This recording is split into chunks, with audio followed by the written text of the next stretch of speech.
am Jadmire of Feret. If you want to know more about national and international news, do watch News Roundup twice a month on DRTV International. And you'll be informed on science, economy, finance, sport, and so on. Don't miss your favorite English program, News Roundup. News Roundup, your best English program.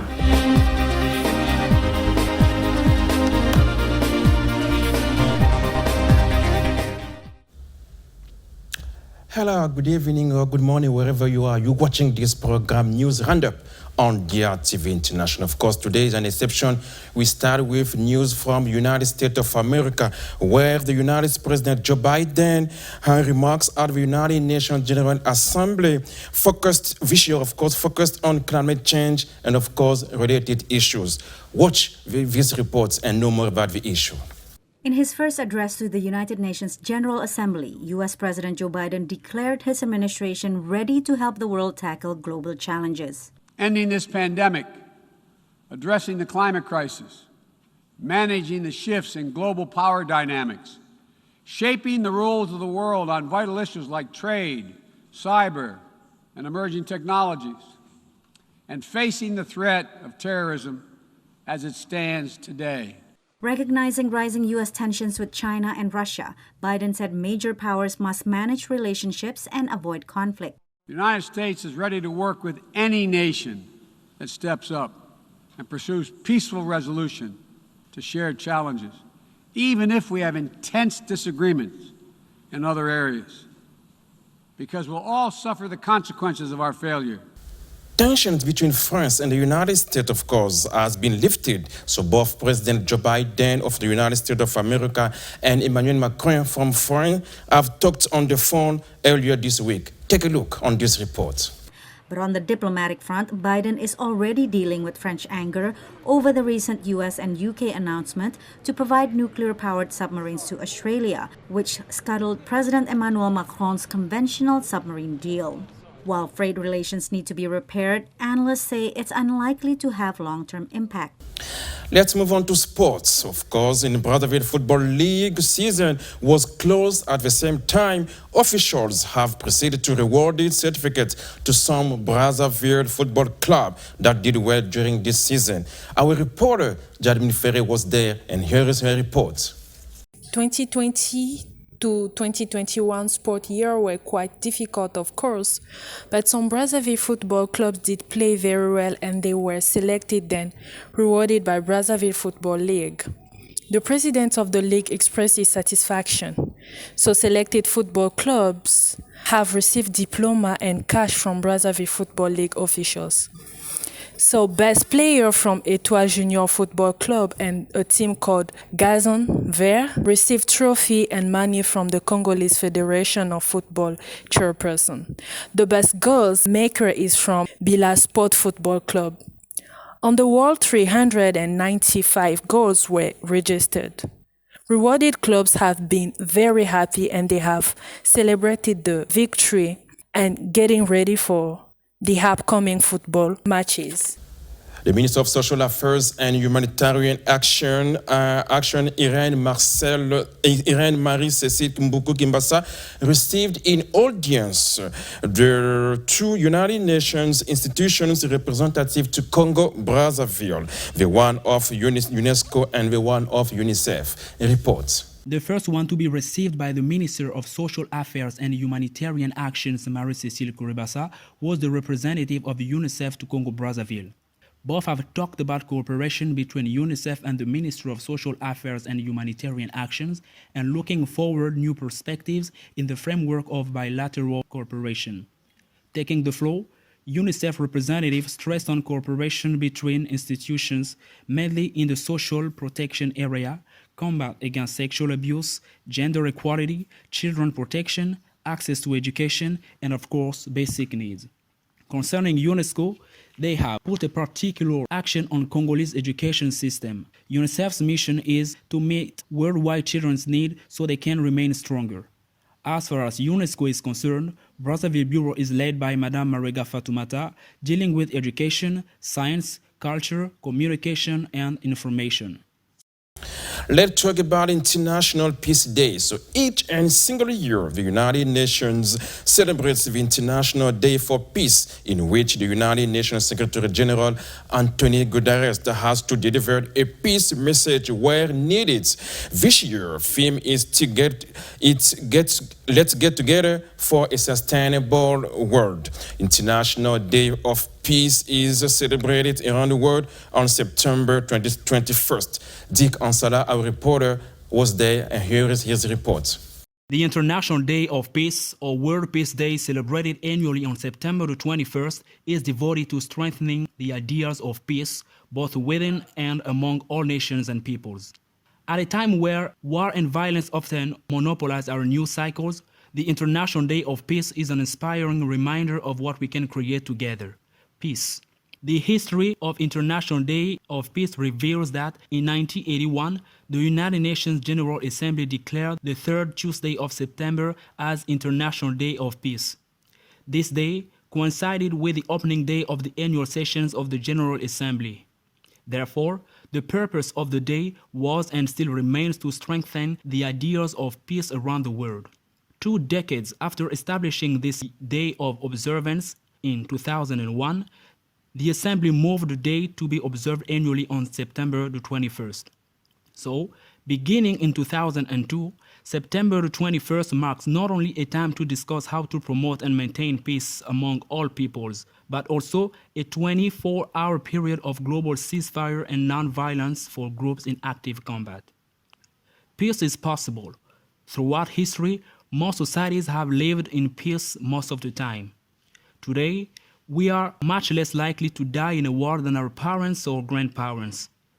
Since the establishment of the United Nations and the creation of the Charter of the United Nations, governments are obliged not to use force against others unless they are acting in self-defense or have been authorized by the UN Security Council to proceed. Life is better in a world where peace exists, and today we look to those who have been peacemakers and peacekeepers to learn what we can each do individually to make the world a more peaceful place. The International Day of Peace was established by the United Nations General Assembly for strengthening the standards of peace. The day is devoted to observing 24 hours of ceasefire and non-violence. It's more important than ever today to promote peace and open-mindedness for acceptance across gender, race, and territories. Individuals and organizations around the world participate in activities and host events centered on a set theme for the year. Activities vary from private events to public ceremonies, festivals, and concerts, sending the message of peace to large audiences.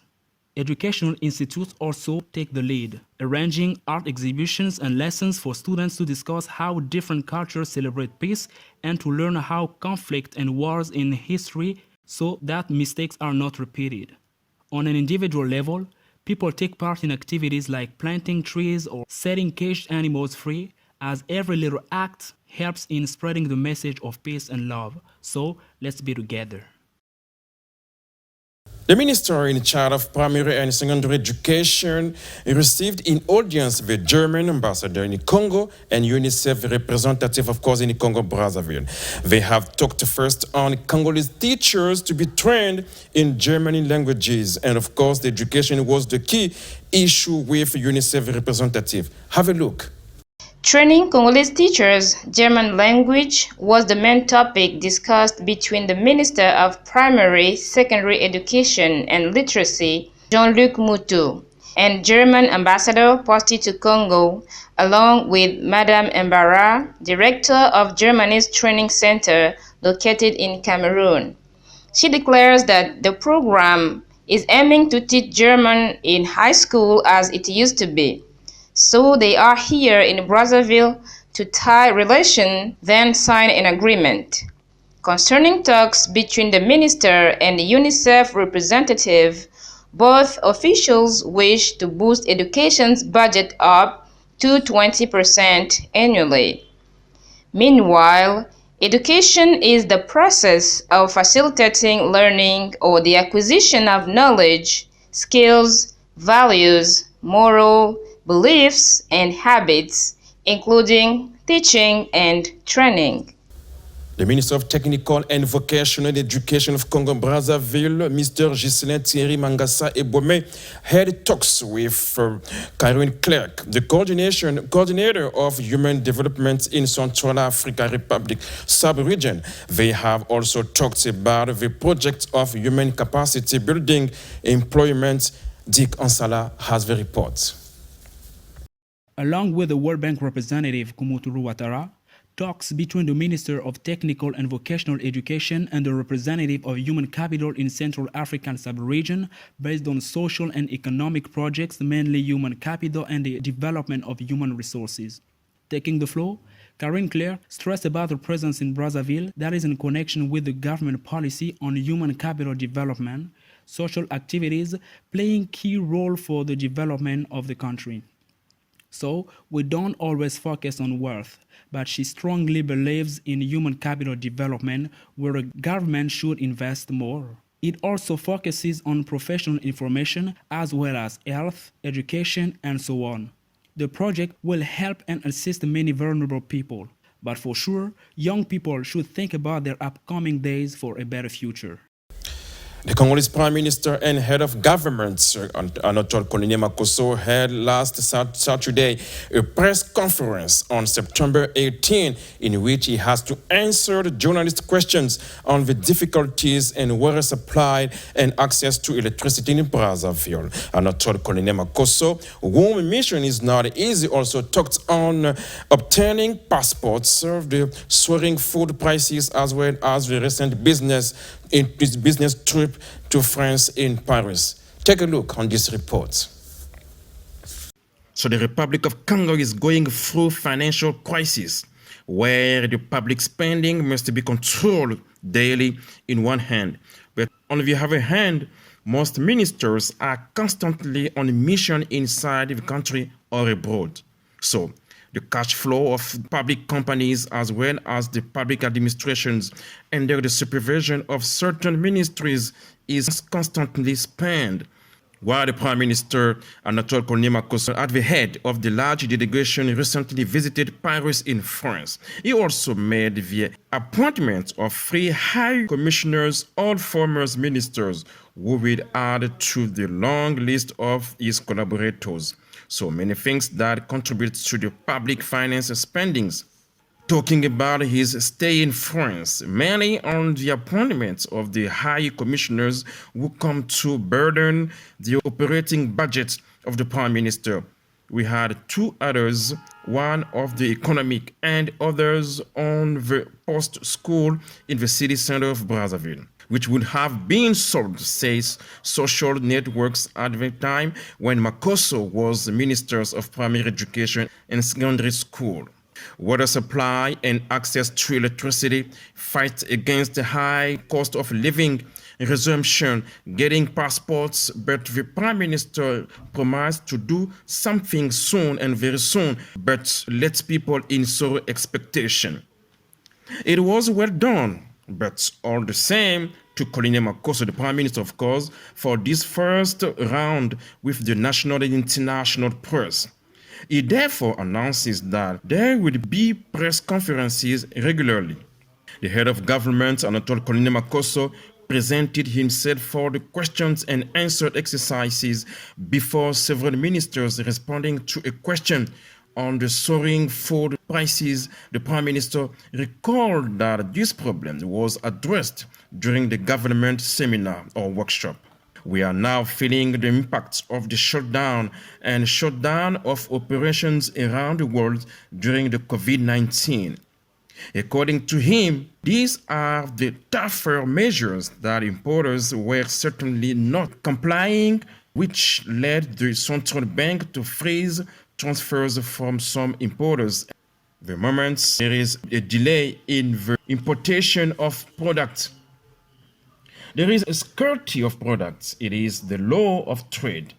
Demand becomes stronger, supply is reduced, and prices rise up. We have prices indicators, and we have also regulators, and we work on it. When it comes to water and electricity supply, 2 commodities that have become increasingly scarce in several areas of Brazzaville. Anatole Colonel said the government is getting down to it. The quality of water and electricity distribution services was discussed during the government workshop.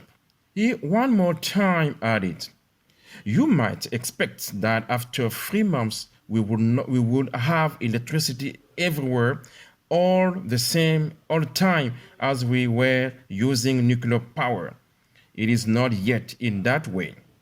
In 3 months, we cannot have solved all the problems of productions, transports, distribution of water, and access to electricity. Regarding passport issues, which applicants are waiting with expectation, he simply said, all obstacles have been removed and the documents will be made available very soon. The issues of passports, and especially for students who have to travel, is being solved out. Passports are made by the partner, so the blocking elements which delayed their massive production have been lifted up. We can be sure and assure our citizens that passports are already ready.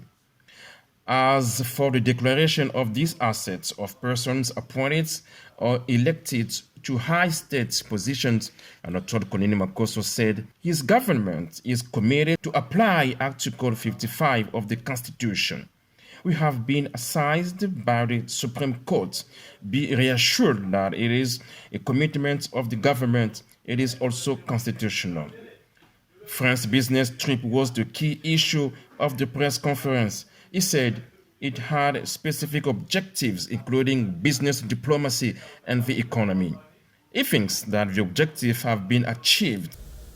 The Minister of Economy, Statistics and Regional Integration, Ingrid Ebuka-Babakas, indicated on September the 21st in Brazzaville that the National Development Plan 2022-2026 aims at the structural and transformation of the Congolese economy. She indicated during the workshop held in Brazzaville that also has given reasons of elaborating of the new one, while the former one is underway and not over yet. Have a look on this report. So the first reason for us to start already working on a new national development plan, while the first one is underway, is political and the second one is cyclical. The macroeconomic framework is particularly degraded by the health crisis. It is to taking account of this factor which has upset all the perspective which today contributes to the government working on the new NDP. Explained the Minister of Economic and Planning, Ingrid Olga Ghislaine Ebuka-Babakas. So the new National Development Plan 2022 and 2026 is a dynamic tool which aims at the structural transformation of the Congolese economy. Its success is not only subject to the favorable national and external environment, but also to the existence of institutional and human capacities and resources in line with national development priorities. In the context certainly dominated by the economic and health crisis, the question remains, however, regarding the evaluation of the new National Development Plan 2028 and 2022, so the achievements and shortcomings of which are still unknown to the Congolese. The 2022 and 2026 National Development Plan, whose development work began on September 21st in Brazzaville, will have as a key element the diversification of the economy through agriculture, tourism, industrial development, and the digitalization economy. She said the new government action performance tool, which was the subject of an inaugural session, follows on from the former 2018 and 2022 National Development Plan. We have to respect a technical schedule, though we must start now to be sure to already have in 2022 the law approving the said National Development Plan. She continued, let us recall that the National Development Plan 2018-2022 adopted and promulgated in 2018, is implemented on three axes, mainly the strengthening of governance at the administrative, economic, legal, security, and political levels. Reforms of the education system, skills and vocational training, and finally, the diversification of the economy based on growth sectors, namely agriculture, tourism, and industry. Unfortunately, its implementation on all levels has been impacted by adverse circumstances. The macroeconomic framework projected growth for 2019 at 2.2%, for 2020 year at 4.6%, and 2021 at 1.8%. These estimates were shared in particular by world oil prices that had fallen since 2014, coupled with unsupported national production and the onset of the COVID-19 pandemic. The Congolese upper and lower houses have both approved for 27th time the extension of health states of emergency, but by keeping restrictions measures in Brazzaville and Pointe-Noire. Marie-Claire, our reporter, has the report. The bill was approved in the extraordinary session on September the 23rd under the leadership of both parliament speakers. For the 27th time, MPs and senators have authorized the extension of the state of health emergency in the Republic of the Congo. It was first done by the Board of Ministers held last Friday. The coordination in charge of COVID-19 is meeting weekly to deal with the issue. Although various measures are not lifted, people have to enforce and respect restrictions in order to keep the environment safe. Senate Speaker Pierre Ngolo deplored the manner of certain means of transport that don't respect measures. The Congolese coordination in charge of COVID-19 maintains restrictions such as extend the state of health emergency for a further period of 20 days, maintain curfew in Brazzaville and Pointe-Noire on Saturdays, Sundays, and days off, continue awareness and prevention campaign, recommend to all social professionals categories targeted by vaccination to be vaccinated, etc. And of course, before we close this edition, you have 10 minutes with. This time, our reporter Jadmire received the U.S. Embassy chargé d'affaires